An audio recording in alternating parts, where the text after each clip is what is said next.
समन्ता चक्रवालेषु अथा गच्छन्तु देवता सद्धम्मं निराजस्य शृण्वन्तु सद्मुक्तदं धम्मश्रवणकालो अयं वदन्ता धम्मश्रवणकालो अयं वदन्ता धम्मश्रवणकालो अयं वदन्ता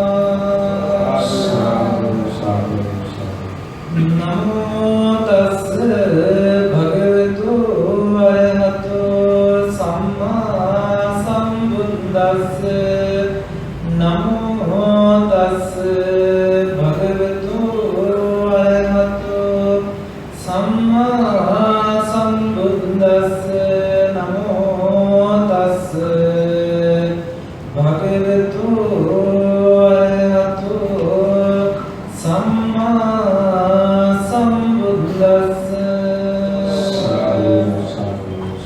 कथं नुको भन्ते जानतो कथं पश्यतु अत्तानुदिट्टि पहीयति चक्कुं को भिक्खवे अनन्तो जानतो पश्यतो अत्तानुदिट्टि पहीयति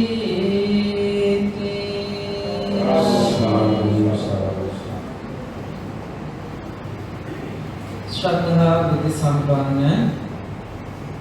पिन्वत्नी මේ මොහොත සූදානම් වෙන්නේ ලෝතර ශාන්තිනායක අමාමෑණී බුදු පියාණන් වහන්සේ ඔබ අප හැම දෙනෙක් කෙරෙහිම පතර මහා කරුණාවෙන් දේශනා කරන්නට යෙදුනා වූ උතුම් ශ්‍රී සද්ධර්මයෙන් විදක් ශ්‍රවණය කරන්නටයි. ඒ උතුම් සද්ධර්ම දේශනාව සඳහා ඉම්බර දායකත්වයේ දරනු ලබනවා මාතර පදිංචි කී.ජී. මුනිදාස මහත්මයා ඇතුළු ඒ පින්වත් පිරිස. විශේෂයෙන්ම මේ පින්වත් පිරිස බලාපොරොත්තු වෙනවා ඒ මුනිදාස මහත්මයා නමින් පරලෝක සපත් වන්නට යෙදුන ඒ ආදරණීය මැතිණියන් සිහිපත් කරලා පුණ්‍යානුමෝදනා කරන්නට දෙපාර්ශ්වවලම මේ පරලොව යන්නට යෙදුන මෞදමාපියන් ප්‍රධාන කොට සිහි කළ යුතු යම් ඥාති පිරිසක් වේ නම් ඒ හැම දෙනෙක්ම සිහිපත් කරලා පුණ්‍යානුමෝදනා කිරීමේ උදාර සත් අදහස ඇතිවයි මේ ධර්ම දානමය පින්කම සිදු කරනු ලබන්නේ. පින්කම අවසන අපි මේ පිළිබඳව නැවත සිහිපත් කරලා ඒ පුණ්‍යානුමෝදනා කිරීම කටයුතු සිදු කරන්නට බලාපොරොත්තු වෙනවා. ඉතින් පින්වත්නි අද දවස ඔබ බොහෝම වාසනාවන්ත දවසක් බවට පත් වුණා. හේතුව මාතර බෝධිරාජානන් වහන්සේ අභියස පවත්වන්නට යෙදෙන පින්කම් අතර ඒ පින්කම් වලට සම්බන්ධ වෙමින් අවසන් මේ වෙලාවේ ධර්ම ශ්‍රවණය කිරීම සඳහා සූදානම් වුණා. ඉතින් පින්වත්නි අපේ ජීවිතය ගත්තාම මේ ජීවිතයේ කාලය අවුරුදු 100කට මදක් අඩුවෙන් හෝ වැඩියෙන් ගත කරනවා වෙන්න පුළුවන්.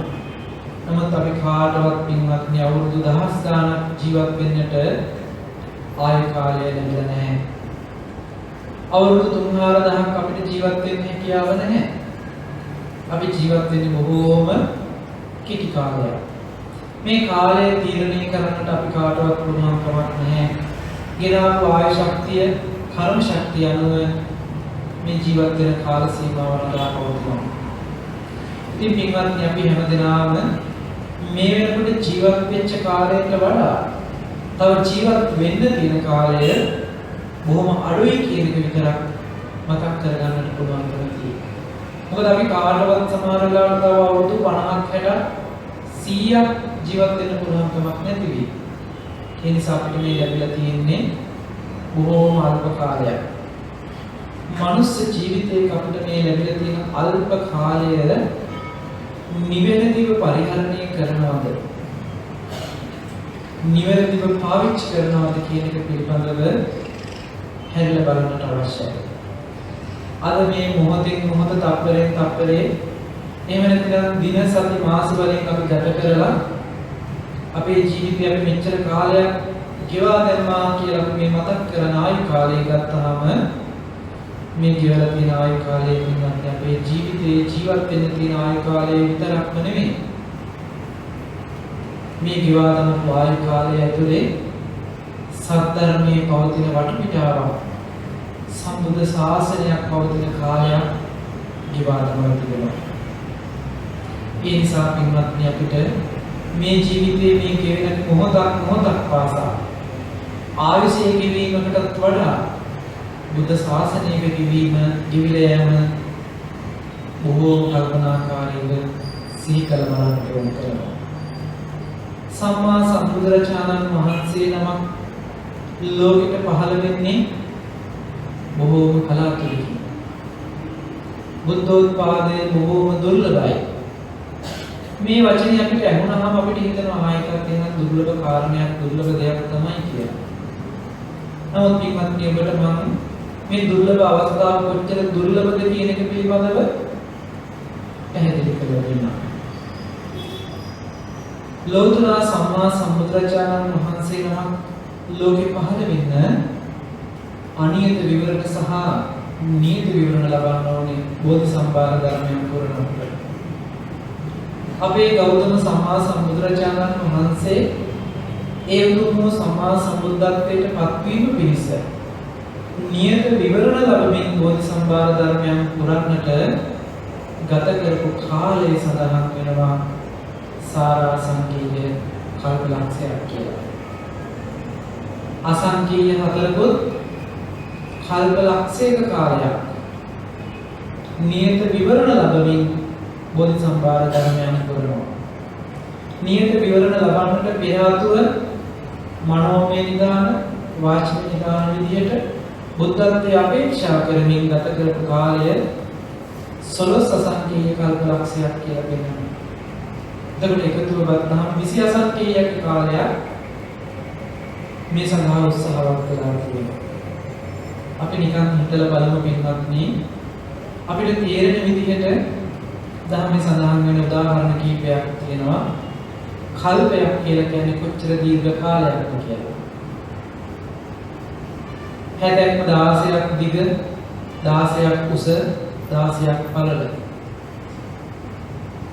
අපි හිතමුකෝ ටැංකියක් කියලා. මෙන්න මේ තරම් විශාල ප්‍රමාණයකින් යුක්ත ටැංකියකට අබයට පුරවලා වසර 100කට වතාවක් එක අබයකේ ගානේ මේ ටැංකියෙන් අයින් කරනවා. අවුරුදු 100කට එක අබයට අයින් කළාම මේ ටැංකිය පුරාවට තියෙන අබයට ගාන ඉවර වෙන්න කොච්චර කාලයක් ගත වෙයිද? එච්චරකට කාලයක් ගත වෙලා අබයට ටික ඉවර වෙනවා. හැබැයි කල්පේ තාම ඉවර නැහැ කියලා කියනවා. යදුනක් දිග යදුනක් පළල යදුනක් කුසෙම නැතිනම් 16ක් දිග පළල උසින් යුක්ත මහා කළු ගලක්. ඊටාම සිරිතු රෙදි කැලලකින් අවුරුදු 100කට එක වතාවක් පිරිමදිනවා. අවුරුදු 100කට එක වතාවක් පිරිමදිනවා. මේ විදිහට පිරිමදිනකොට අවුරුදු 100කට වතාවක් ගානේ පිරිමැදලා මේ මහා කළුගල පොළොව මට්ටමට මෙහෙම නැතිනම් මේ 16ක් උස පළල දිග කියන මේ කළුගල ගෙවිලා ඉවර වෙන දවසක් වෙනවා. හැබැයි ඒද තාම කල්පෙක ඉවර නැහැ කියලා කියනවා. එතකොට අපිට හිතා ගන්නවත් බැහැ කල්පයක් කියන්නේ කොච්චර දිගද කියන එක. කොච්චර වසර ගණනක්ද කියන එක අපිට හිතා ගන්නවත් බැහැ. ඔබට මම පුංචි ප්‍රායෝගික පරීක්ෂණයක් කියන්නම්. මේ අබයට උපමාවේ ඔබ නිකන් ගෙදර ගිහිල්ලා ගෙදර තියෙන අබ ටිකක් අරගෙන මෙහෙම ඇඟිලි තුඩු වලට අල්ලන්න බබයට ටිකක්. මෙහෙම ඇඟිලි තුඩු වලට අල්ලගෙන අල්ලෝඩි අබයට ටික කියලා ගණන් කරලා බලන්න අබයට කීයක් අහු වෙනවද මේ ඇඟිලි තුඩු දෙකට අල්ලනකොට කියලා. ගණන් කරලා බලන්න. ඒ ගණන් කලේ අබයට ගන්න අවුරුදු 100ක් වැඩි කරලා බලන්න. අබයට අඩුම තරමේ 10ක් 15ක්වත් මේ ඇඟිලි තුඩු වලට අහු වෙනවා. එතකොට මේ ඇඟිලි තුඩක ප්‍රමාණයක් අයින් කරන්න ගත වෙන කාලය අපි හිතමු අබයට 10ක් තිබුණේ කියලා. අවුරුදු කීයක් යන්න ඕනද මේ අබයට 10ක් අයින් කරන්න? අවුරුදු 1000ක් ගත වෙන්න ඕනේ. අපි බැලුවොත් අපි වගේ මනුස්ස ජීවිතයක ඉපදෙලා මැරෙන වාර 10ක් යනවා. අවුරුදු 100ක් කියලා හිතුවත් ආයෙ කාලේ.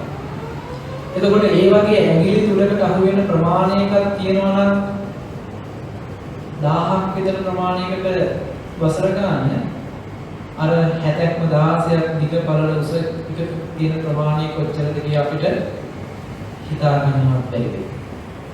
නමුත් පින්වත්නි මේකේ තියෙන පුදුමය තමයි මේ අසංකේය හතර කල්ප ලක්ෂයක් පුරාවට පෙරොත්නම් පුරනකොට නියත විවරණ ලබලා පෙරම් පුරන කාලයේදී සම්මා සම්බුදුරජාණන් වහන්සේට මුණ ගැහෙන සම්මා සම්බුදුරජාණන් වහන්සේලාගේ සංඛ්‍යාව 24 නමයි. නියත විවරණ ලබන්නේ 24 නමකින්. නමුත් මහා භද්‍ර කල්ප හම්බෙන නිසා තණ්හංකර මේඝංකර සරණංකර කියන දීපංකර කියන බුදුරජාණන් වහන්සේලා පහළ වෙච්ච නිසා ඒ බුදුරජාණන් වහන්සේලා ඇතුළුව අප ගෞතම සම්මා සම්බුදුරජාණන් වහන්සේ සමගින් ගත්තහම 28 නමක් ගැන කතා කරනවා. මේ බුදුරජාණන් වහන්සේලා 28 නමම හම්බ වෙන්නේ මේ සාරාංශකයේ කල්ප ලක්ෂය ඇතුලේ පහළ වෙච්ච බුදුරජාණන් වහන්සේලා ගන්න. අපි අසංකේය හතර පැත්තකින් තවමු කල්ප ලක්ෂය අරගෙන එක කල්පයකට එක බුදුරජාණන් වහන්සේ නමක් ගානේ වෙන් කරලා බැලුවොත් බුදුරජාණන් වහන්සේලා 28 නමක් වෙන් කරන්න පුළුවන් කල්ප 28කට. ඉතුරු වෙන කාලේ බලන්න ලක්ෂයකින් 28ක් අයින් කරලා කොච්චරක් තියෙන්නේ? 99972ක් තියෙන්නේ බුදුරජාණන් වහන්සේලා පහළ නොවිච්ච කාලේ. 28ක් නම් පහළ වුණේ කල්ප 28කට තැබුවොත් පහළ නොවිච්ච කාල අසංකේය හතරකුත් කල්ප 99972ක් බුද්ධ ශූන්‍ය කාලය. එතකොට හිතලා බලන්න කල්පයක් කියලා කියන්නේ අතරම් ප්‍රමාණය. අපේට වලින් උපමා කරේ ඒ වගේ ප්‍රමාණයක කල්ප තියෙනවා 99972ක්. හිතන්න මේ සසර දිවි කොච්චර දැක්කද මේ නියත විවරණ ලබලා මුණේ බුදුරජාණන් වහන්සේලාගේ සංඛ්‍යාව. එතකොට බලන්න මේ කාල පරාසය ඇතුලේ පහළ වෙලා තියෙන බොහොම සීමිත බුදුරජාණන් වහන්සේලා ප්‍රමාණයක් නේ. කල්ප ගණන් තියෙනවා බුද්ධ ශූන්‍ය කාල. බුදු කෙනෙක් පහළ වුණාද කියලාවත් අහන්න නොලැබෙන කාල. එහෙමනම් අපි වාසනාවන්තයි කියලා කිව්වේ මෙන්න මේ අර අප එහෙම නැත්නම් අපි මතක් කරපු අර 28ට අයිති වෙන එක කල්පයක බුදු කෙනෙක් පහළ වෙච්ච යුගයක අපිට මනුස්සත්වයක් ලබන්න පුළුවන්කම තිබුණා. ඒක බලන්න කොච්චර දුර්ලභද කියලා. කල්පයක් ගත්තහම මේ කල්පේ පුරාවට බුද්ධ කාලෙ නෙමෙයි. මීට වසර 2600 ගානකට ඉහතදී සම්මා සම්බුද්ධත්වයට පත් වෙන්නේ පෙර ඒ හිටපු කිසිම සත්වයකට බුදුරජාණන් වහන්සේ නමකින් බණ අහන්න බුදුරජාණන් වහන්සේ නමක් මුණ ගැහෙන්න අවස්ථාවක් නැහැ. ආසන්නම සිද්ධි කීපයක් ඔබ සීකලා බලන්න කොච්චර අවාසනාවන්තද කියලා මේ අයගේ චරිත. අප සිද්ධාර්ථ කුමාරයා ඉපදුණු වෙලාවේ මේ සිද්ධාර්ථ කුමාරයා බලන්න මෙතෙට එනවා අසිත තාපසතුමා. අසිත දේවතාපසතුමා ඇවිල්ලා බලනකොට දකින්න අනාගතේ දකින්න මේ පුංචි කුමාරයා මතු අනාගතේ සම්මා සම්බුද්ධත්වයට පත් වෙනවා. හරි සතුටක් ඇති වුණා. හැබැයි ඒක දෙකම බැලුව ගමන් ගැන හරි මහා දුකක් ඇති වුණා. මොකද අරූපාවචර බ්‍රහ්ම ලෝකේ උපදින්නේ බුදුබණ අහන්න තමන්ට වාසනාව නැහැ. පින නැහැ කියලා හරි දුකටපත් වුණා. මේ තව අවුරුදු 35කින් බුද්ධත්වයේ ලබනවා. ඒ අවුරුදු 35කට පෙර ආත්ම වෙච්ච සිද්ධියක් මේ මතක් කරා. බලන්න කොච්චර අවාසනාවන්ත අවස්ථාවක්. බුදු කෙනෙක් පහළ වෙන කල්පේ තව අවුරුදු 35කින් බුදුරජාණන් වහන්සේ නමක් ලෝකෙට පහළ වෙනවා. හැබැයි ඒ තමන්ට බුදුබණ අහන්න තරම් වටපිට ආවෙන්නේ නැහැ. ආයෙ කාලේ තමන් මේ උපදිනවා බණ අහන්න බැරි වෙනක. අරූපාවචර බුදුන් බණ අහන්න බෑ. ඒ වගේම තවත් සිදුවීම් දෙකක් අපිට වෙනවා.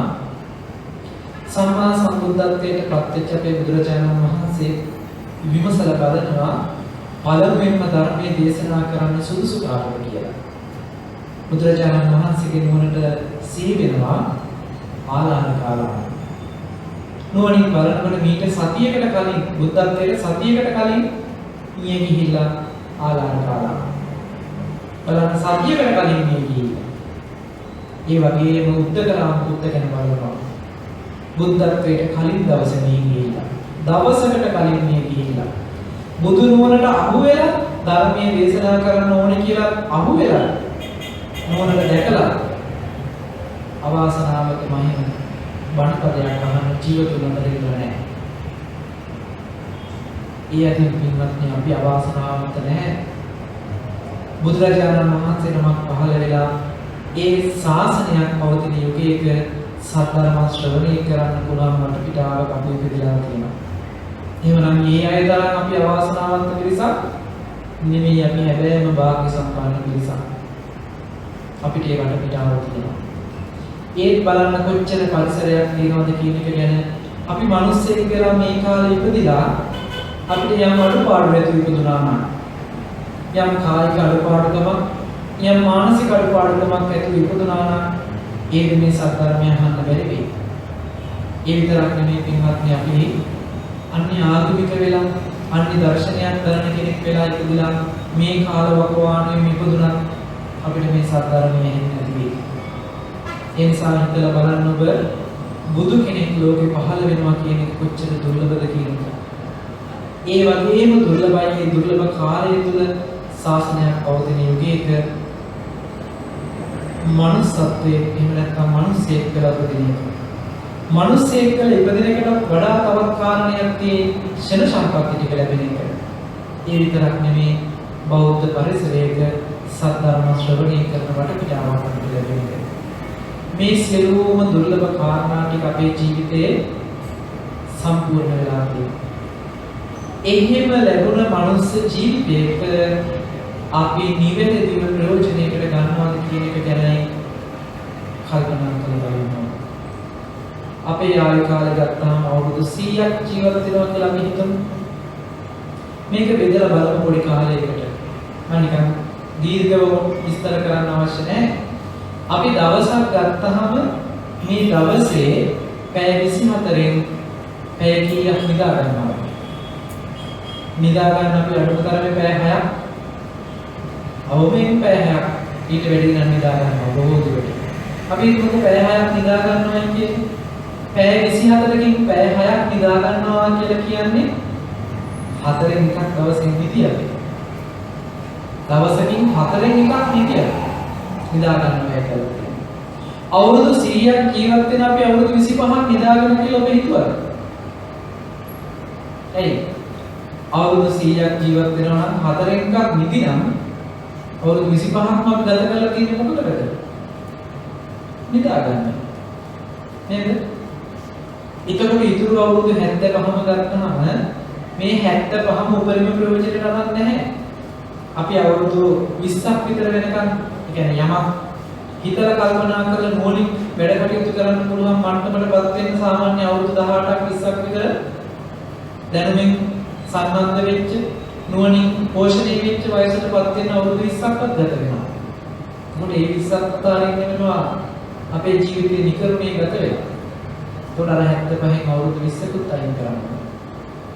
ඉතුරු වෙන කාලේ ගත්තාම දවසේ අර පැය 6 අයින් කරලා ඉතුරු පැය ටික ගත්තාම ඉතුරු පැය 18 සමහරවිට රස්සාව වෙනුවෙන් පැය 8ක් වෙන් කරන්න වෙනවා. ඒ කියන්නේ තමන්ගේ ජීවිතය ආර්ථිකව සකස් කරගන්න හම්බ කරන්න පැය 8 වැය කරුවා. ඒතකොට තවත් පැය 8 ඒවා අයින් කරන්න වෙනවා.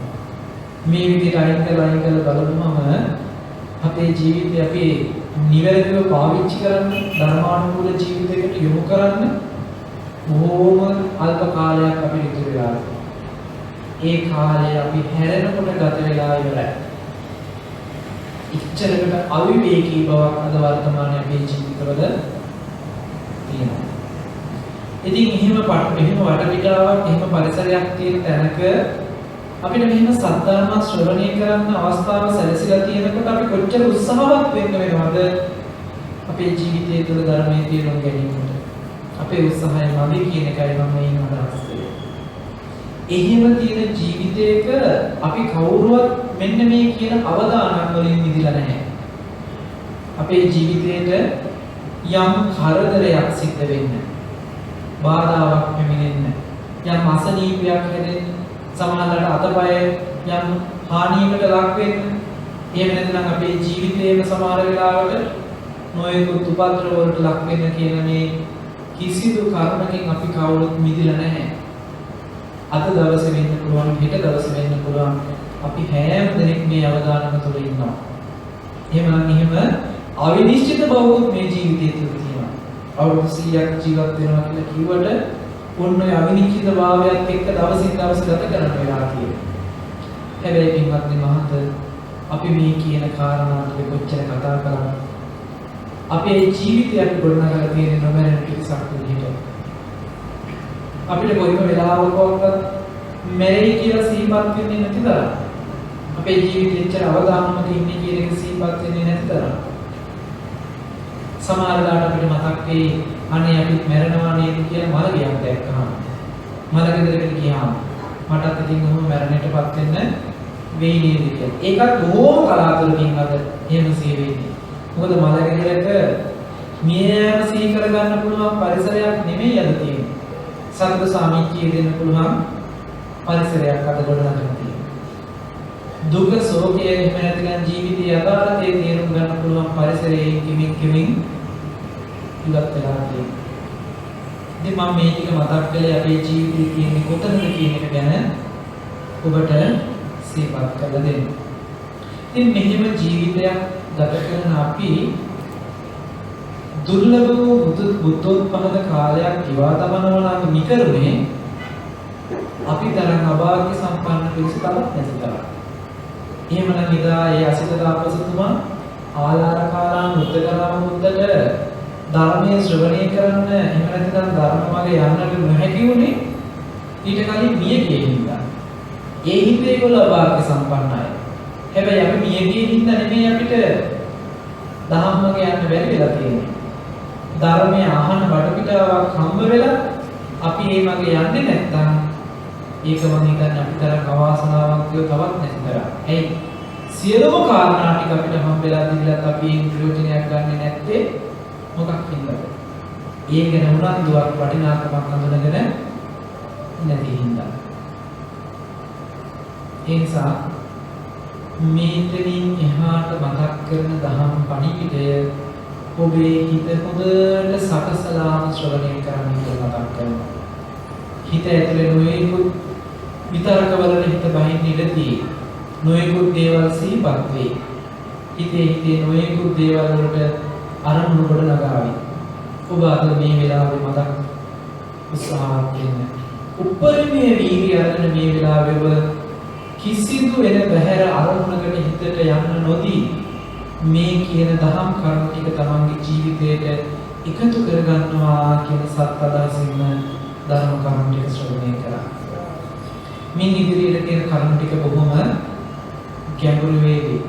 නමුත් මම පුළුවන් උපරිමයේ උත්සාහවත් වෙන්න මේක අපේ ජීවිතයට සම්බන්ධ කරලා පැහැදිලි කරගන්න. බුදුරජාණන් වහන්සේ ළඟට එක්තරා ස්වාමීන් වහන්සේ නම වැඩම කරලා බුදුරජාණන් වහන්සේගෙන් ප්‍රශ්නයක් අහනවා. කතන්නකෝ බන්තේ ඥානතෝ කතං හස්සතෝ අත්තාන දිට්ඨි පහියති. මේකෙන් අදහස් කළේ භාග්‍යවතුන් වහන්සේ කොහොම දන්න කෙසේ දන්න කොහොම දකින කෙනෙකුට ආත්ම භාවය දුරු වෙන්නේ කියලා බුදුරජාණන් වහන්සේගෙන් ප්‍රශ්නයක් කරනවා. සාමණේරයන්සලමක් කියලා. එතකොට අපේ භාග්‍යවතුන් වහන්සේ පිළිතුරක් දෙනවා. චක්කුංකෝ භික්ඛවේ අනත්තෝ ඥානතෝ පස්සතෝ අත්තානු දිට්ඨි පහියති. මහණෙනි,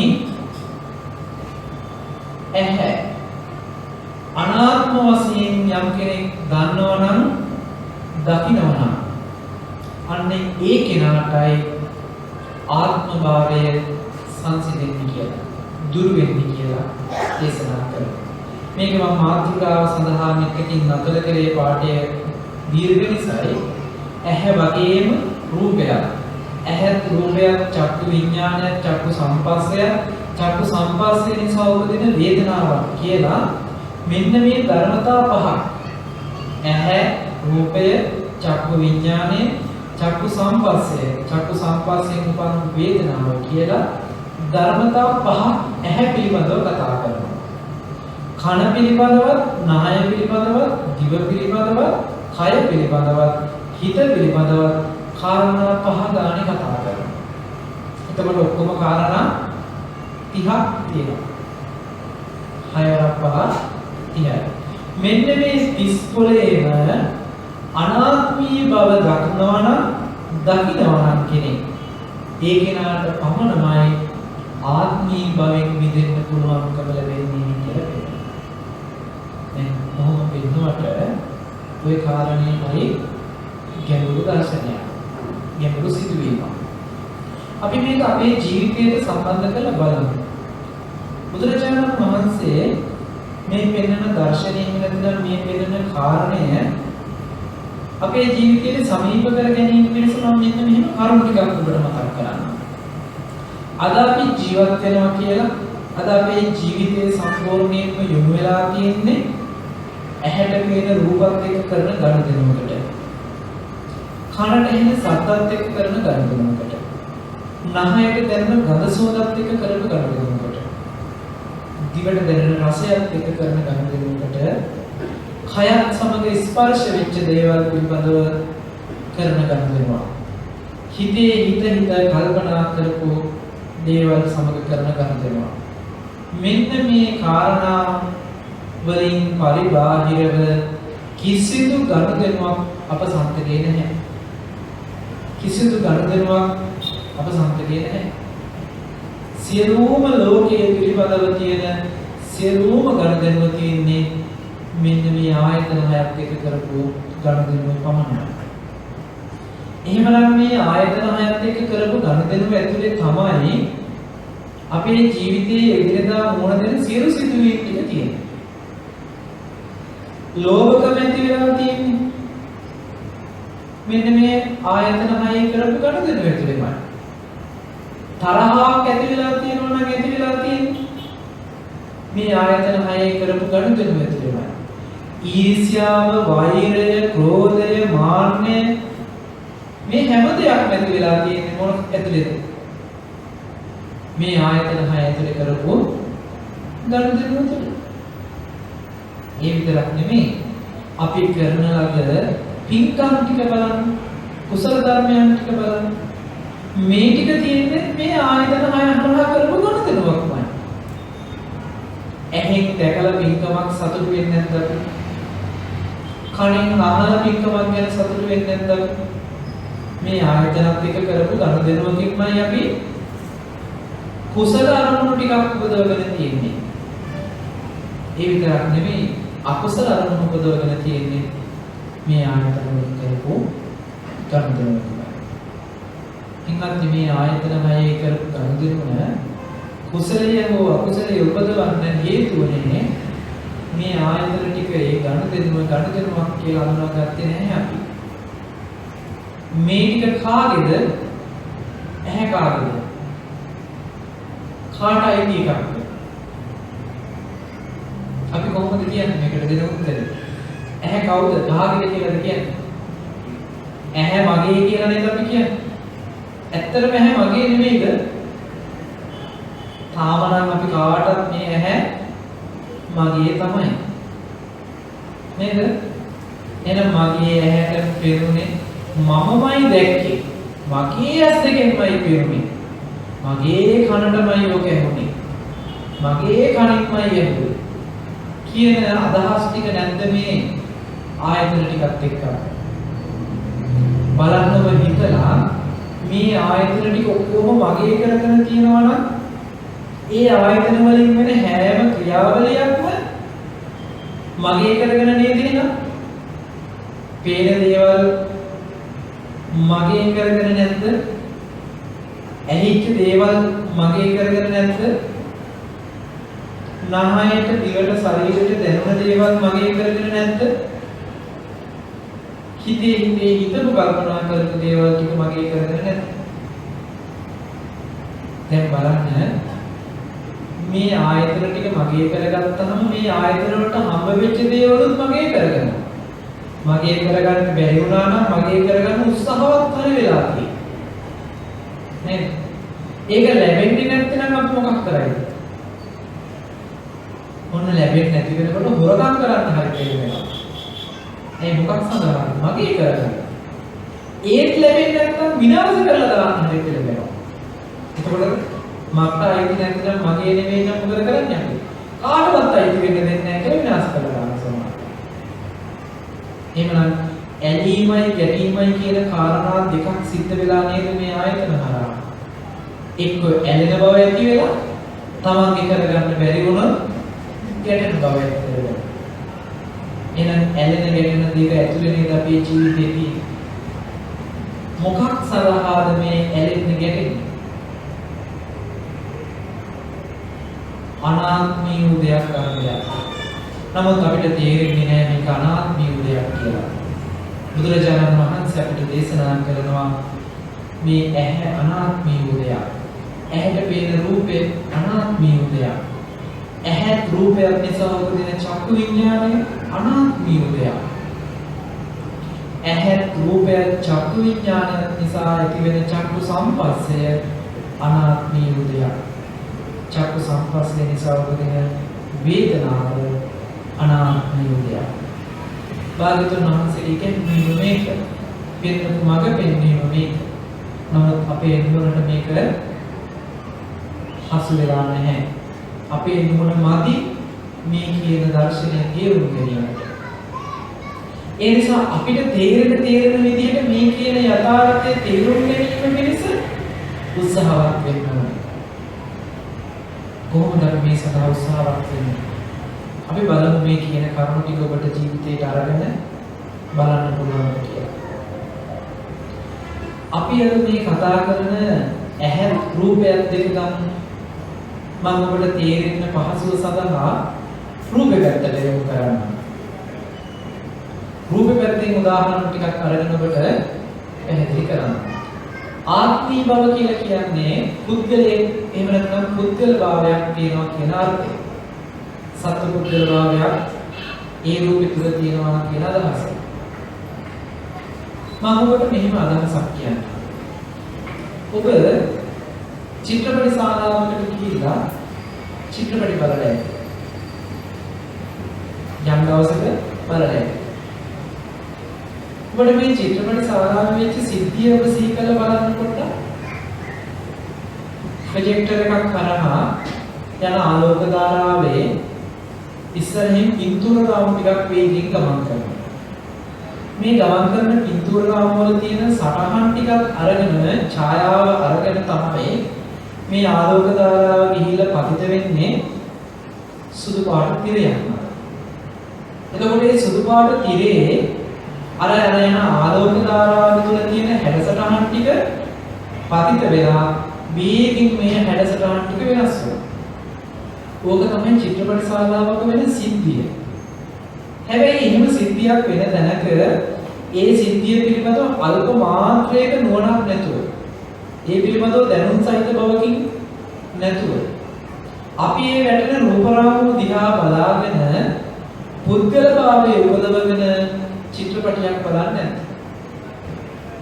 ඒ තිරේට වැටෙන රූප රාමු වල ඉන්නවද පුද්ගලයෝ? ඒ තිරේ කොයිම වෙලාවකවත් පුද්ගලයෙක් හිටියද? නෑ. අනාත්මී වූ තිරයක් මත, ආත්ම භාවයකින් තොර වූ තිරයක් මත අනාත්මී වූ ආලෝකයක්මයි පතිත වෙලා තියෙන්නේ. ඒ රැගෙන ආපු ආලෝකයේ තුල තිබුණේ අනාත්මී වූ හැඩසටහන් ටිකක්මයි. එතන පුද්ගලයෙක් කොයිම වෙලාවකවත් හිටියෙත් නෑ, ඉන්නෙත් නෑ. යම් දවසක ඒ රූප රාමු තුල පුද්ගලයෙක් ඉන්නෙත් නෑ. හැබැයි එහෙම අනාත්මී වූ රූප රාමු ටිකක් දිහා බලාගෙන අපේ හිතේ ආත්මීය වශයෙන් සිහි කරන බව නේද තියෙන්නේ. ඕක තවදුරටත් ඔබට තේරෙන්න ඕකෙත් හිතෙන්න පුළුවන්. එහෙමයි ලෝකේ කොහේ හරි ඉන්නවනේ මිතුරු රාම වලට මොන දුන්න. එනී හිටියේ. එහෙම අය ලෝකේ ඉන්නවනේ කියලා. ඒකත් ඔබට ගැලවිලා යන්න මම මතක් කරන්නම්. පුංචි කාලේ පුංචි දරුවෝ විතරක් නෙමෙයි වැඩිහිටිය සමාන වෙලාවට කාටුන් බලන හැටි. කාටුන් කියලා කියන්නේ අද චිත්‍ර රූප ටිකක්. මේ අදපු චිත්‍රවල පුද්ගලයෙක් නෑමනේ. මේ පුද්ගලයෝ මේ ලෝකේ ජීවත් වෙන්නේ නැහැ. කාටුන් චරිත ලෝකේ ජීවත් වෙන අය නෙමෙයි. කාර්ටූන් චරිත ටිකක්නේ. සිත්තර චරිත ටිකක්. හැබැයි මේ චරිත ටික රූපවාහිනිය දකින්නකොට අපිට නිරායාසයෙන් සිහි වෙන්නේ පුද්ගල භාවය නෙමෙයි. පුද්ගලයෝ කියන හැඟීම නෙමෙයි. එහෙනම් පුද්ගල භාවය කියන එක රූප රාමු වල තිබිච්ච එකක් නෙමෙයි. රූප රාමු ආරම්භය මේ හිත පැත්තෙන් කෙලෙසයකට හදපු සිද්ධියක්මයි. ඒ කියන්නේ රූප රාමු වලට ආත්මී බවක් ගෙන දුන්නේ රූප රාමු වල ආත්මී බවක් තිබුණ නිසාද? නැතිනම් අනාත්මී වූ රූප රාමු ටික ආත්මී වශයෙන් සිහි කරපෙන්න. ආත්මී වශයෙන් සිහි කරගත් එකයි අපිට. ආත්මී බවක් තිබුණ තැනක ආත්මී බවක් පෙනුන නෙමෙයි. අනාත්මී බවක් තියෙන තැනක ආත්මී බවකට සිහි කරපු එකයි අපි කරපු දෝෂේ. අපිට වෙච්ච වැරදි. මෙන්න මේක නිසායි බුදුරජාණන් වහන්සේ දන්නා වූ දක්නා වූ කියන වචන දෙකක් පෙන්නන්නේ. ඥානතෝ වස්සතෝ කියලා. මොකක් දන්නේ මොකක් දකින්නද? රූපය තුල අනාත්මී බව දන්නා වූ දකින්නා වූ කියලාට ආත්මී භවෙන් මිදෙන්න පුළුවන්කම තියෙනවා. එහෙනම් රූපය තුල අපිට ප්‍රත්‍යක්ෂ වෙන්න ඕනේ, අපි අහලා දැනගන්න ඕනේ රූපය හැම වෙලේම අනාත්ම භවකින් යුක්තයි කියලා. දැනගත්තට විතරක් මදි, අපේ නුවණින් මේක දකින්නත් ඕනේ රූපය තුල අනාත්මී බවකින් යුක්තයි කියලා. ඒ සඳහා තමයි අපිට ධම්ම මාර්ගයේ ප්‍රතිපදාවක් පනවන්නේ. මෙන්න මේ ඇත්ත දැනගෙන ඇත්ත දකින්න යන්න කියලා. ඥානතෝ පස්සතෝ කියලා මතක් කළේ නිසා. දක්නා වූ කෙනා තමයි මේ තියෙන ආශ්‍රව ගතිය කියවලා දාන්න පුළුවන්කම තියෙන්නේ. ඒ නිසා අපි බලමු රූපය තුල ඇත්තටම පුද්ගල භාවයේ තියෙනවද නැද්ද කියන එක. අපි මෙහෙම ගමු. අද අපිට පුද්ගල භාවය ඇවිල්ලා තියෙන්නේ මේ රූපෙටනේ. මේ කය ගත්තාම මේ කයට තමයි පුද්ගලයා කියලා හිතෙන්නේ. ඒ වගේ තියෙන කය තවත් කායවල දැක්කම අපිට හිතෙනවා පුද්ගලයෝ කියලා. එහෙමනේ අපිට හිතලා තියෙන්නේ. අපි බලමු මේ කෙස් ටික අරගෙන කෙස් ටික වෙනම වෙන් කරොත් කෙස් ටිකේ අපිට පුද්ගලයෙක් වෙනවා. අපි කොහේ හරි කපලා තියෙන කෙස් ටිකක් ගත්තා කියන්නකො. අපි තුමුකෝ කෙස් කපන තැන තියෙන්නේ. ඒ තැනකින් කෙස් ගොඩක් එකතු කරලා බලන්නකො. ඒ කෙස් ගොඩේ අපිට මිනිස්සෙක් වෙනවද, පුද්ගලයෙක් වෙනවද, ආත්මී බවක් වෙනවද? නෑ. හැබැයි උනාට හිත යටින් කියන කාගේ හරි කෙස් ටිකක්. බලන්නකො කෙලෙස් කොච්චර බලවත්ද කිව්වොත් එතන එහෙම පුද්ගල භාවය වෙන්නේ නෑ. ඒ නැති උනාට හිත ඇතුලෙන් උපද්දවලා දෙනවා. ඒ උනාට කාගේ හරි කෙස් ටිකක් කියලා. දැන් එතන අපිට තේරෙනවා එක කාරණයක්. මොකද්ද? කෙස් ටිකේ පුද්ගල භාවය තිබිලා නෑ. හැබැයි ඒ උනාට හිත යටින් කියලා දුන්නා කාගේ හරි කෙස් ටිකක් වෙන්නේ නැති කියලා. එතකොට හිත ඇතුලේ නේද පුද්ගලභාවය ඔසවලා දෙන්නේ කියන උත්තරය උන් අපිට හම්බ වෙයි. ලොම් ටිකක් නිය ටිකක් කියනවා කියන කොහේද එකතු කරලා බලන්න. අපි නියමතු ගොඩාක් කරගෙන එකතු කරලා දැනට කියලා බලන්නකො. අපිට එතන පුද්ගලයෙක් පේනවද කියලා? පුද්ගලයෙක් පේන්නේ නැහැ. හැබැයි උනාට හිත ඇති කියනවා කාගේ හරි නිය ටිකක්, කෙස් ටිකක්, ලොම් ටිකක් කියලා. දත් ටිකක් එකතු කරලා දත් ටිකක් තියන්නකො බලන්න. අපිට හිතෙනවා කාගේ හරි දත් ටිකක්. හැබැයි දත් ටිකේ පුද්ගලයෙක් පේනවද? පේන්නේ නැහැ. අනාත්මී බව තියෙයි. හැබැයි ඒ වුණාට ඒ අනාත්මී බව අපිට පේන්නේ නැත්තේ ඒ තුල අනාත්මී බව තියෙන්නේ කියලා අහලා දන්නේ නැතිකම එකක්. ඒකයි දන්නේ නැහැ. දන්නේ නැතිනම් දකින්න කොහොමද බෑ. ඒකයි දන්නා වූ කියලා අපි කියලා කියන්නේ. එහෙනම් ඉස්සෙල්ලා අහලා දැනගන්න ඕනවා. දැනගත්තට පස්සේ ඒක ඇත්තට මෙහෙමයි හේමම දෙයක්මයි අනාත්මීය දෙයක්මයි කියලා දකින්නත් ඕන. දැනගෙන දකින්න කෙනාටයි මෙන්න මේ ආත්මීය බවෙන් මිදෙන්න පුළුවන්කම තියෙනවා. ඒ නිසා මේ කෙස්ලොම් නියද සම්මස්නහර කියලා මේ කයේ යම් කුණුක කොටස් ටිකක් තියෙනවා නම් මේ එකම කොටසක්වත් පුද්ගලභාවයෙන් පුද්ගලයෙක් කියන තැනකින් දකින්න උගන්වන්නේ නැහැ ධර්ම තුළ. හැබැයි උනාට අපේ හිත ඇතුලෙන් අපිට පේනවා ඒවා පුද්ගලයෙක් කියලා. ඔන්න ඔය දෙක අතර ලොකු ගැටුමක් ඇති වෙනවා දැන්. මොකක්ද? දහමෙන් පෙන්නනවා අනාත්මී බව, කෙලෙසින් පෙන්නනවා ආත්මී බව. දැන් මොකද කරන්න වෙන්නේ අපිට? කෙලෙස් වලටම ජය ගන්න ඉඩ දුන්නොත් තියෙන දෝෂ දෙකක් තියෙනවා. එකක් තමයි මේ අනාත්මී දෙයක් ආත්මී භවයෙන් ඇසුරු කිරීම නිසා පුද්ගල භාවයෙන් ඇසුරු කරපු නිසා ඒ හරහා විශාල දුකකට උරුමකම් කියනවා. ඇහැ හරහා පෙනුන දේවල් වල ආත්මී බවක් නැතිනම් විඳින්න දුකක් නැහැ. හැබැයි ඇහැ හරහා පෙනිච්ච දේවල් තුළ ආත්මී බව තිබුණා නම් අපිට දුක් විඳින්න ඕන පරිසරයක් හැදලා තියෙනවා. එයි මම මගේ දේවල් වලට යම් වෙනස්කම් ටිකක් සිද්ධ වෙනවා නම් විපරිණාම වෙන සිදුවීම් ටිකක් තියෙනවා නම් ලෝකේ ඒ දේවල් හම්බ වෙන්නේ කොහොමද? අනේ මට වෙච්ච දෙයක් මගේ කෙනෙකුට වෙච්ච දෙයක් කියන තැනකින් මම මගේ කියන තැනකින් දුක් විඳිනවා. මේ ජීවිතයේ දුක් විඳින එක කාරණයක්. ඉතින් නතර වෙන්නේ නැහැ. ඒ වගේ නැවත දුක් විඳින්න හේතු ලබන්න නැවත සසර යන්න කර්ම රැස් කරනවා. ඒ දුකින් මිදීම පිණිස අපි මොකද කරන්නේ? නොයෙකුත් කර්මයන් කරනවා. නොයෙකුත් උපක්‍රම කරනවා. හැබැයි ඒ කරන හැම උපක්‍රමයකම පුද්ගල භාවයේ මිශ්‍ර වෙච්ච උපක්‍රම ටිකක් තියෙනවා. මම මෙහෙම කළා, මම මෙහෙම කරන්න ඕනේ. මම මේ දේවල් කළොත් මට දුක නැති වෙනවා කියන පුද්ගල භාවයේ මිශ්‍ර කරගත්ත දුක නැති කරන වැඩ පිළිවෙලක් කරනවා. හැබැයි මේ හැම එකක් ඇතුළේම කර්ම රැස් වෙනවා. කර්ම රැස් වෙන්නේ මොකක් හින්දාද? පුද්ගලයෙක් කරන නිසා. පුද්ගල භාවයෙන් කරන නිසා කර්ම රැස් වුණොත් තියෙන දෝෂේ නැවත උත්පත්තියකට ගිහිල්ලා විපාක විඳින්න වෙනවා, දුක් විඳින්න වෙනවා. එහෙනම් මේ දෝෂ දෙකම තියෙනවා මේ ආත්මී බව ඇසුරු කරපුවාම. ඒ නිසායි බුදුරජාණන් වහන්සේ පෙන්වන්නේ අනාත්මී වූ දෙයක් ආත්මී වශයෙන් ඇසුරු කළොත්, තණ්හා උපාදාන වශයෙන් ඇසුරු කළොත් ආත්මී බවට ඇසුරු කළා වෙනවා. ආත්මී භවෙන් ඇසුරු කළොත් ජාති ජරා ව්‍යාධි මරණ කියන දුක් වලින් මිදෙන්න පුළුවන්කම නැහැ කියලා. එහෙනම් අපි කාටත් මේ සසරක දුක් විඳින්න උනේ වර්තමානයේ අද මිනිස්සෙක් වෙලා දුක් විඳින්න වෙලා තියෙන්නේ මොකක් නිසාද? අනාත්මී වූ දෙයක් ආත්මී වශයෙන් ගත්ත නිසාමයි. මේ ගත්ත දෝෂ නිසාමයි. ඒ නිසා අපේ සම්මා සම්බුදුරජාණන් වහන්සේ නමක් ලෝකෙට පහළ වෙලා මේ සසරක ඇවිදින ගමන නතර කරන්න මෙන්න මේ අනාත්මී වූ දර්ශනයක් ලෝකෙට දේශනා කරා. මේක කියන තරම් බොහොම පහසු සිදුවීමක් නෙමෙයි. හැබැයි අපිට බැරි එකකුත් නෙමෙයි. එයි අපිට මේක ගැන හොයන්න ගවේෂණය කරන්න පරීක්ෂණ කරන්න අවශ්‍ය නැහැ.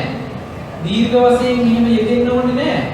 මොකද අපිට ලෞතර බුදුරජාණන් වහන්සේ සසරට අසංකේය හතරකුත් කල්පලක්ෂයක් පුරාවට බෝධිසම්භාර ධර්මයන් පුරමින් මේ පරීක්ෂණය කරලා අවසාන බුදු වෙන ආත්මය තුලත් වසර 6ක දුෂ්කර ක්‍රියාවක් යෙදලා මේ කියන ක්‍රමවේදය අපිට මනාව පෙන්නලා දුන්නා.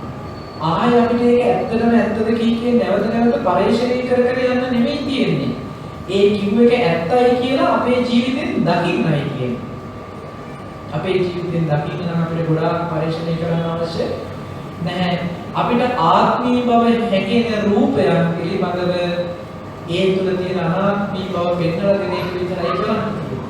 අපි ප්‍රශ්නෙත් දන්නවා. අපිට ඒකට බලන්න තියෙන උත්තරේ දීලා තියෙනවා. ඒ උත්තරේ ලබා ගන්න ක්‍රමයක් පෙන්වලා තියෙනවා. එහෙනම් අපිට කරන්න තියෙන්නේ මොකක්ද? බොහොම ටිකයි බොහොම සුළු දෙයක්. බුදුරජාණන් වහන්සේ පෙන්නපු දේ මොකක්ද කියලා ඉස්සර දැනගන්නවා. ඒ දැනගත්තට පස්සේ ඒ දැනගත්ත දේ ජීවිතය තුළින් දැකලා ඔප්පු කරගන්නවා. මේ ධර්ම ඒකපස්සිකයි. ඕනෑම කෙනෙකුට ඇවිල්ලා බලන්න පුළුවන් ධර්මයක්. අකාලිකයි. මේ ජීවිතයේ කරන ධර්මානුකූල ප්‍රතිපදාවට ඊළඟාත්ම විපාක දෙන එකක් නෙමෙයි. කාලනීල විපාක දෙන එකක් නෙමෙයි. අකාලිකයි කියලා කියන්නේ මේ ජීවිතයේ මේ මොහොතේ කරන වෙලාවට විපාක දෙන එකක්. අපිට යම් දවසක සසරේ අපි හිතමුකෝ යම් දවසක නිවන් දකින්නවා කියලා. කවමදාක හරි නිවන් දකිීමේ ප්‍රාර්ථනාවක් අපේ තියෙනවා නම් ඒ කවදා හරි දවසක නිවන් දකින්නවා නම් නිවන් දකින්නේ අනාත්මී උදේ අනාත්මී දර්ශනයකින් ප්‍රත්‍යක්ෂ කරගෙනමයි. අනාත්මී උදේ තුල ආත්මී වශයෙන් බලන තාක් අපිට කවමදාකවත් නිවන් දකින්න ලැබෙන්නේ නැහැ. ඒක මොන බුදුරජාණන් වහන්සේ නමක් ලෝකේ පහළ වුණත් දකින්න තියෙන්නේ ඔන්න ඔය දර්ශනයයි. බුදුරජාණන් වහන්සේලාගේ ශාසනයන් තුළ පෙන්වන දර්ශනය මෙන්න මේ කියන එකම දර්ශනයයි. බුදු කෙනෙක් ලෝකේ පහළ වුණත් නොවුණත් ලෝකෙ තුල පවතින ඇත්ත තමයි අනාත්මී බව, අනිත්‍ය බව, දුක්ඛ බව. ඒ නිසා ත්‍රිලක්ෂණයක් නැකෙට මුළු ලෝකෙම තියෙන ලක්ෂණය ඇටිට පෙන්වන්නේ අනිත්‍ය, දුක්ඛ, අනාත්ම දෙයක් හැටියට. අද අපිට අපේ කෙලෙස් ටිකෙන් නිට්ටය, සුඛ වූ ආත්ම වූ දෙයක් විදිහටමයි මේ සියල්ල අපේ ජීවිතේට අපි අරගෙන තියෙන්නේ. ඒ ටික අපිට එහෙම අරන් දුන්නේ එහෙම ටිකක් ලෝකේ තියෙන හින්දා නෙමෙයි. අනිත්‍ය, දුක්ඛ, අනාත්ම වූ ධර්මතා ටිකක් ලෝකේ පවතිනකොට කෙලෙස් ටිකකින් තමයි නිට්ටය වූ, සුඛ වූ, සුභ වූ, ආත්ම වූ කියන මේ විපල්ලාස හතරක් ඇති කරවලා කෙලෙස් ටිකත් එක්ක මිශ්‍ර වෙලා සසර ගමනක් නිර්මාණය කරලා අනන්ත මහා දුකකට අපේ ජීවිතය ඇද දාලා තියෙනවා. මේක මේ අපේ කෙනාගේ පෞද්ගලික දෝෂ නෙමෙයි.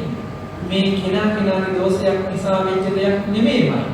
මේක ඇත්තටම උනේ කෙලෙස් ටිකත් එක්ක මිශ්‍ර වෙච්ච හදාගත්ත පුද්ගල භාවය නිසා ඇත්ත නොදැක්ක මේ තියෙන දෝෂයක්මයි. ඒ නිසා අපිට අද මෙච්චර වටිනා පරිසරයක් හම්බ වෙලා තියෙනවා මේ උතුම් ධර්මයේ තේරුම් ගැනීම පිණිස. ඒ උතුම් ධර්මය අවබෝධ කර ගැනීම පිණිස. ඉතින් අපේ ජීවිතය තුළින් මේක දකින්න උත්සාහවත් වෙන්න පුළුවන් උපරිමයේ උත්සාහවත් වෙන්න මේ කාලය ගත කරන්න කියලා අපි මතක් කරනවා. තවත් පුංචි පණිවිඩයක් ඔබට මතක් කරනවා මේක එක්ක පුංචි උදාහරණයකට එක්ක අනාත්මී බව ඔප්පු කර ගැනීම පිණිස ඔබට පුංචි කාරණාවක් මතක් කරනවා. ආත්මී බව කියලා කියන්නේ පුද්ගල භාවයනේ. පුද්ගලික බව එහෙම නැත්නම් පුද්ගලයෙක් කියන කැගීමකින්. නමුත් ඔබ බලන්න හොඳට කල්පනා කරලා මේ ශරීරයේ සමහර වෙලාවට හදිසි අනතුරකට ලක් වුණාම පොඩු පට්ටක් වෙලා සමහරවිට මස් ගොඩක් විතරක් වඩපත් වෙන වෙලාවල් ඔබ දැකලා ඇති. මිනිස්සෙකුට එහෙම නොවෙනවා නම් සමහරවිට ඔබ දැකලා ඇති සත්වයකට එහෙම වෙලා තියෙනවා. හැබැයි අපි බලන්න මේක ටිකක් අප්‍රසන්නයි. ප්‍රියමනාප නැහැ. මෙන්න මේ වෙලාවේදී බලන්න හොඳට කල්පනා කරලා මේ සම්පූර්ණ රූපය තුල තිබිච්ච ස්වභාවය මේ. ඒ ස්වභාවය අපි ආත්ම වශයෙන් සලකන්නේ නැහැ. ආත්ම වශයෙන් අපිට සලකන්න හේතු වෙලා තියෙන්නේ කොටස් කීයක්ද කියලා බලන්න ඔබ කල්පනා කරන්න. කෙස් ටික, ලොම් ටික, නිය ටික, දත් ටික සම. කියන මෙන්න මේ තටපාච්චකේ නැත්නම් මේ කාරණා පහ තමයි අපේ අද ඇහැට පේන වර්තමේ තියෙන්නේ. කෙස් ටික පේනවා, ලොම් ටික පේනවා, නිය ටික පේනවා, දත් ටික පේනවා, සම පේනවා. මේකෙන් ඇතුලේ තියෙන එකක්වත් අපිට පේන්නේ නැහැ. කෙස් ටික අයින් කරලා, ලොම් ටික අයින් කරලා, නිය ටික අයින් කරලා, දත් ටික අයින් කරලා, හැම අයින් කරලා ඉතුරු වෙන ටික බලන්න. බලන්න ප්‍රේමනාප වේද? ප්‍රිය ස්වરૂපයක් ගෙන දෙයිද? හැම ගහපු මට්ටමක් අරගෙන හිතා ගන්නවා. හැම අයින් වෙච්ච වෙලාවක මාස් ටික විතරක් වෙනකොට අපිට ඇටකඩ ටික විතරක් වෙනවා. මේ අද පේන මට්ටමේ ප්‍රියශීලී කවක රූපයක් වෙන්නේ. කොහෙත්ම පේන්නේ නැති. හැබැයි ඇත්තටම මේ කැලේ ටික ඇතුලේ තියෙන ඔය ටික නේද? වකුගඩුව, හදවත, අක්මාව, එහෙම නැත්නම් ඔය කතා කරන කුණුප කැලේ ටික ඔක්කොම මේ ශරීරය ඇතුලේ තියෙනවා. හැබැයි ඒ ටික ඔක්කොම වහලා ඒක උඩින් හැම තියෙනවා. ඒත් එක්කම තියෙනවා ඒ හැමෙම කෙස් ටික, ලොම් ටික, නිය ටික, ඒ වගේම කටේ දත් ටික. ඔය ටිකට තමයි අපි ප්‍රියමනාප වෙන්නේ. ඇත්තටම අද ප්‍රියමනාප විදිහට පිරිසුදු කරලා තියෙන ඔය ටික නෙමෙයි. කෙස් ටික පිරිසුදු කරනවා, ලොම් ටික, නිය ටික පිරිසුදු කරනවා, දත් ටික පිරිසුදු කරනවා, හැම හොඳට ඔප ගන්නනවා, පිරිසුදු කරනවා. අපි කොයිම වෙලාවකවත් වකුගඩු වරගෙන පිරිසුදු කරලා දාගන්නවා. අක්මාව පිරිසුදු කරලා දාගන්නවා. හදවත, බඩවැල, සෙවසොටු සැරව ටික පිරිසුදු කරලා දාගන්නවා. නෑ මෙන්න මේ වගේ කුණුප ටිකක් ඇතුලේ තියාගෙන පිට ඔපේ පිරිසුදු කරලා තියා ගන්නවා. මොකක් සඳහාද? ප්‍රියශීලී බව ඇතිවීම පිණිස. තමන්ටවත් ප්‍රියශීලී නෑ මේ ඇතුලේ ටික. වැඩි ඕනේ නෑ ඔබ හිතන්න. ඔබ ලස්සනට බෙදාගත්ත කෑම එකේ තියෙන කෑම ටික හොඳට අනලා කටට දාලා හපලා ගිලින්න ඕන්න මෙන්න තියලා. ආපහු වරගෙන බැලුවොත් ආයෙ දායිද ඔබ කීයකවත් ඇතුලට. එයි මේ දැන් ඇතුලට ගිලින්න හදපු ටික නෙමෙයි. එයි ප්‍රියශීලී නෑ, ප්‍රියමනාප නෑ මේ ටික. එච්චරකට පිළිකුල් සහගත දෙයක් තමයි මේ බුලට් පල්ලයට දාලා ඒ ටිකෙන් පෝෂණය වෙන ටික ප්‍රියශීලී වෙයිද? ඇයි ඔය ටිකෙන් නෙමෙයි මේ කෙස්ලොම් නීද සම්මස්නාර කියන මේ කොටස් 32ම හැදෙන්නේ. ඒකට හැදෙන්න හේතු වෙන දේද අප්‍රසන්න බවකින් යුක්තයි නේද? ඒ එකකවත් ආත්මීය බවකින් තොරයි නේද? අනාත්මී බවක් නම් අපි මේ පුරෙන් පල්ලයට තල්ලු කරන්නේ. ඒ නිසා හැදෙන කිසිම දෙයක් ආත්මීය වෙන්න පුළුවන්. ප්‍රියශීලී වෙන්න පුළුවන්. සුඛ වෙන්න පුළුවන්, සැපසහිත වෙන්න පුළුවන්. බෑ කොහෙත්. හේතුව දුක් සහිතයි නම්, හේතුව අනාත්මයි නම් ඒක ලැබෙන ඵලයේ කොයිම වෙලාවකවත් ආත්මී වෙන්න බෑ, සැපසහිත වෙන්න බෑ. මොකද එහෙමනොත් හේතුඵල දර්ශනයට විරුද්ධයි. හේතුවට අනුව ඵලයක්මයි ලැබෙන්නේ. අනාත්මී දේ හේතු කරගෙන ආත්මී දෙයක් ඵලයේ විදිහට ලැබෙන්න කොහෙත්ම හේතු නැහැ. එහෙනම් මොන උතනින් අපි පොඩ්ඩක් අපේ විඳිනුනේ අපේ ජීවිතය තුළ. අපි කන බොන ආහාරයෙන් මේ කය පවතින්නේ. මේ සමස්ත රූපේම පවතින්නේ අපි කන බොන ආහාරයෙන්. කන බොන ආහාරය තුළ ආත්මී බවක් නොතියනකොට අනාත්මී වූ බවක් අනන් තියෙන්නේ. කාම වේතු ආහාර නිසා හැදෙන ඵලය ආත්ම වෙන්න පුළුවන් වෙයි. බෑ කියන උත්තරය අපිට එයි. හැබැයි මේක දුරකට දාලා හොඳට විමසන්න. විමසලා ගන්න උත්තරේ. දැන් අද දැනගත්තා. ඊට පස්සේ දකින්න මට්ටමට මේක විමසලා බලන්න. මෙහෙම විමසලා උත්තරේ අරගත්තාම අපිට පෙනේ මිච්ඡර කාලයක් අපි ආත්මී භවයෙන් ඇසුරු කරලා තියෙන්නේ අනාත්මී වූ රූපයක්මයි කියලා. මම අද රූප ගැන ඇහැට පෙනෙන රූප ගැන විතරයි කතා කළේ.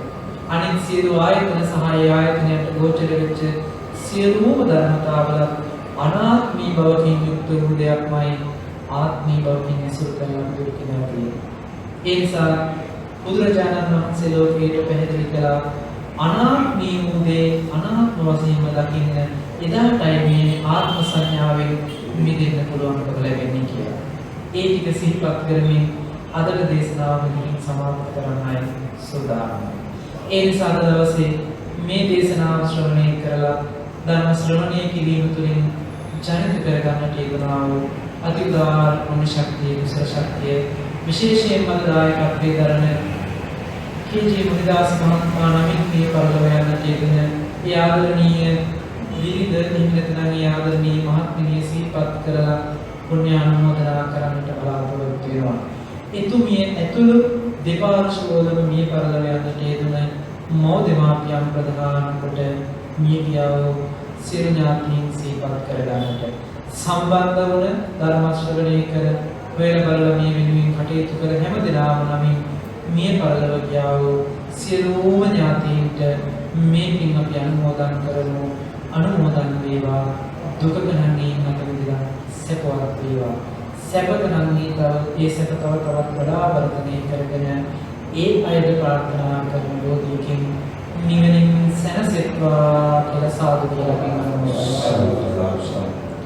ඒ වගේම සිදු කරගන්නට යෙදුනා මේ පුණ්‍ය ශක්තිය කුසල ශක්තිය බලයෙන් ගෞරවනීය අපේ ගුරුදේව මා කඩොල සුදස්සන ස්වාමීන් වහන්සේ ඇතුළු සදා වන්දනීය පූජනීය මහා සංඝරත්නයට ඒ වගේම සත්පුරුෂ අදහසින් ශාසනික වශයෙන් සිදු කරන ශාසනික සේවයට විශාල කැපවීමක් දරන දායකත්වයන් දරන විහාරස්ථානයන් වලට ආරණ්‍ය සේනාසනයන් වලට සම්බන්ධ වෙමින් ධර්ම ප්‍රචාරණ කටයුතු සඳහා පූර්ණ දායකත්වයන් දරමින් කටයුතු කරන මුනිදාස මහත්මයා ඇතුළු ඒ සම්බන්ධ වෙන හැම දිනාටම මේ ධර්ම ශ්‍රවණයට සම්බන්ධ වන මේ දුක් පුරා හැම දිනාටම කාය චිත්ත පීඩාවකින් තොර නිරෝගී භාවයේ විලාසිත සම්පත්තිය ලබලා කරන සත්දහස් සත්‍යාවන් සාර්ථක කරගෙන ධර්මානුකූල ජීවිතයක උතුම් චතුරාර්ය සත්‍ය ධර්මය අවබෝධයේ නිවනින් සැනසීම පිණිසම මේ සියලු ගුණ ධර්මය උතුම් පාරමිතාවක් වේවා කියලා සාකච්ඡා